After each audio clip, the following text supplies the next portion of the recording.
This Civic Media podcast is sponsored by UW Organ and Tissue Donation. Organ donations are desperately needed, and now is the right time to become an organ donor. Talk to your family. Get the dot. Save lives. Go to heroicdeed.com.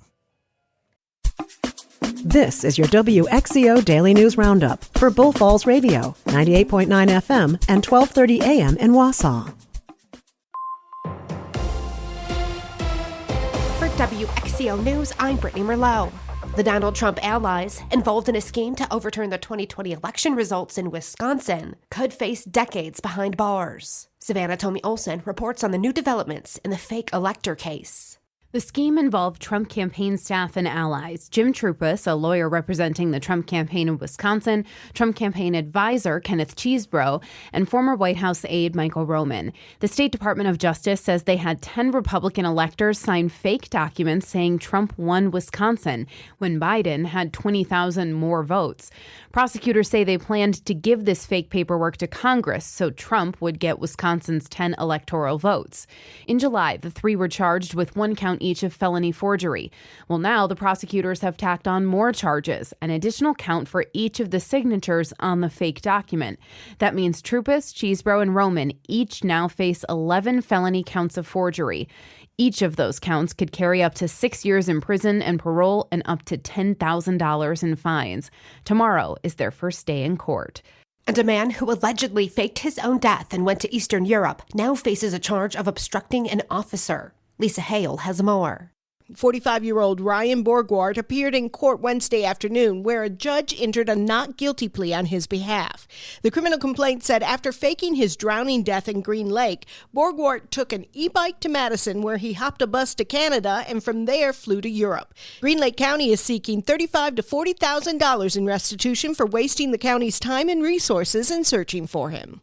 And Wisconsin's oldest known living resident has passed away. Ruth, Aunt Esther Stryzewski, passed away on November 29th. She was 112 years old. Family members say she passed away in her sleep at Parkview Health Center in Oshkosh. With the frigid temperatures today and blustery winds, stay indoors if possible. Be sure your home emergency kit is stocked. You should keep your gas tank at least half full when temperatures are below zero. And also, avoid carbon monoxide poisoning. Never heat your home with a gas stovetop or oven.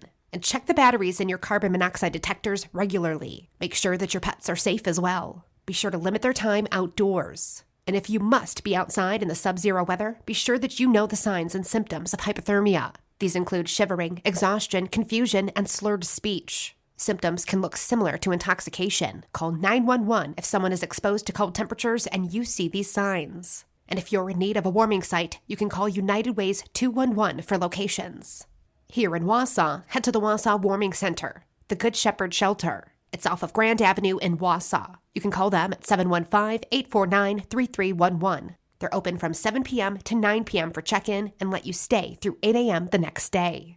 And with the cold today, Lisa Hale has information on how to prepare. A winter weather preparedness kit doesn't have to be extensive, but Brown County Emergency Management Director Daniel Kane says everyone should have one in your home and one in your car. I always tell people these kits can be built to your own specific needs, your own specific requirements, your own specific fiscal situation, right? But these are some good ideas of things to think about. Kane says your kit should include food, water, warm blankets, and a change of clothes for every person in your home. It's also a good idea to have a shovel and cat litter in there too, for traction, as well as extra gloves and a warm hat. Experts also suggest jumper cables and a battery charger as well. Stay warm and stay safe. Temperatures today will be feeling sub-zero and crash back to sub-zero overnight tonight. We'll make it to the teens tomorrow. If you're cold, your pets are too. So bring them inside. If dogs have to remain outdoors, they'll need to be inside of an enclosed kennel with a doghouse as a shelter from the sub-zero temperatures. Just like people, pets' cold tolerance can vary from pet to pet, based on their coat, body fat, activity level, and health. So be aware of your animal's tolerance for the cold weather and adjust accordingly. For example, you'll probably need to shorten your dog's walks in frigid temperatures. Along with short-haired pets, short-legged pets may also become colder faster because their bellies and bodies are more likely to come in contact with the snow-covered ground. And pets with diabetes, heart disease, kidney disease, and hormonal imbalances may also have a harder time regulating their body temperatures. And the same goes for very young and very old animals. If you need help determining your pet's temperature limits, consult your vet. And some things that you can do is provide choices or stay inside. Play dress up and consider a dog sweater or a coat. And always check their paws. They could crack or bleed from stepping on ice and are also prone to frostbite, just like us. And be aware if your pet is whining, shivering, seems anxious, slows down or stops moving, or they seem weak and start looking for warm places to burrow. Get them back inside quickly because they're showing signs of hypothermia. And Wisconsin could soon be another step closer to authorizing a sandhill crane hunting season. Joanne Krulatz has the story. The Legislative Study Committee on Sandhill Cranes is scheduled to vote on 3 draft bills, 2 of which would authorize sandhill crane hunting in the state to help protect farms from crop damage. Because there is no hunting season for the birds, Wisconsin farmers are unable to receive compensation for lost crops. Agricultural officials say the sandhill cranes caused nearly $2 million in estimated crop damage in 2023.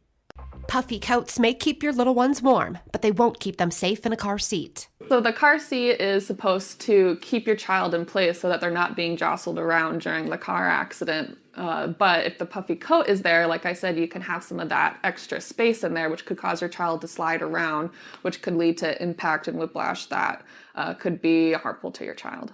That's Jamie Oswald, MD and Aspirus family medicine physician. She said even if you think that you've cinched the straps tightly, there may be a significant gap because of the bulk of the coat. But if the puffy coat is there, like I said, you can have some of that extra space in there, which could cause your child to slide around, which could lead to impact and whiplash that could be harmful to your child. She said that once you have your child strapped into the car seat, you can put a blanket over them to keep them warm. But if you want to check if their coat is thin enough to use in a car seat, strap them in with it on. Then take the kid out, take the coat off, and put them back into the car seat without adjusting the straps. If the straps are snug, it's okay. If there's gaps, the coat is too thick.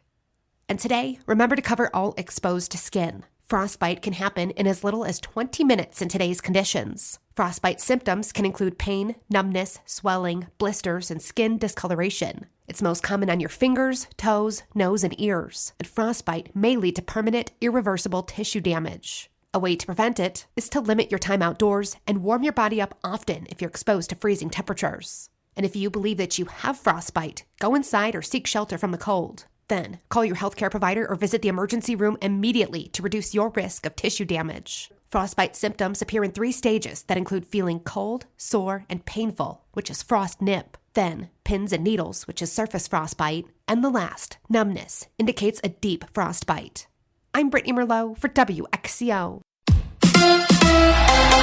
The Brewers add some lefties. Hi, I'm Mike Clemens with sports. At the winter baseball meetings, the Brewers have added 2 left-handed minor league pitchers to their 40-man roster, Connor Thomas from the Cardinals and Grant Wolfram from the Texas Rangers. College football, the Badgers need a new quarterback. Braden Locke says he's entering the transfer portal. So is Tyler Van Dyke. Last night, receiver Trek Kekahuna changed his mind and will return to Wisconsin. NFL, the Packers face the Seahawks, led by their new head coach Mike McDonald, former Ravens defensive coordinator Matt LaFleur. I think Mike's done an outstanding job. It's a great scheme. They can throw a lot of different coverages at you, a lot of different fronts, different looks, and then you combine that with really good players, then it can be a problem. Seattle's Mike McDonald. They play a great brand of football. They've been doing it throughout their entire franchise history, and especially since Matt's got there and doing his thing. So we got a lot of respect for them and how they play. That's Seahawks head coach Mike McDonald. With sports, I'm Mike Clemens.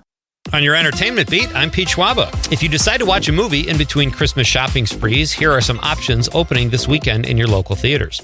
The Lord of the Rings, The War of the Rohirrim, opens wide December 13th. The animated fantasy adventure film is set almost 200 years before the live-action Lord of the Rings trilogy begins. The reviews are mostly favorable. Also opening wide is Kraven the Hunter, an action-adventure film starring Russell Crowe and potential new James Bond actor Aaron Taylor Johnson. Tread cautiously with this one, as there are no reviews in yet. Nickel Boys is a story about 2 young African-American kids in a reform school in Florida. The film opens with a limited run, but has excellent reviews and drew a Best Pick nomination from the Golden Globes. Pamela Anderson has a film opening that Tommy Lee is not in called The Last Showgirl. All kidding aside, the film is about, you guessed it, a showgirl dealing with life after a 30-year run in Vegas. It's gotten very good reviews and critics are raving about Anderson's performance. Let's go to the movies. Even though the parents have already been met several times, there is talk of a new Meet the Parents chapter. Deadline reports that actors Robert De Niro, Terry Polo, Ben Stiller, and Blythe Danner are in talks to appear in the new film. Most of the producer team is returning, but there is no one attached yet to direct. Details about the plot are being kept hush-hush.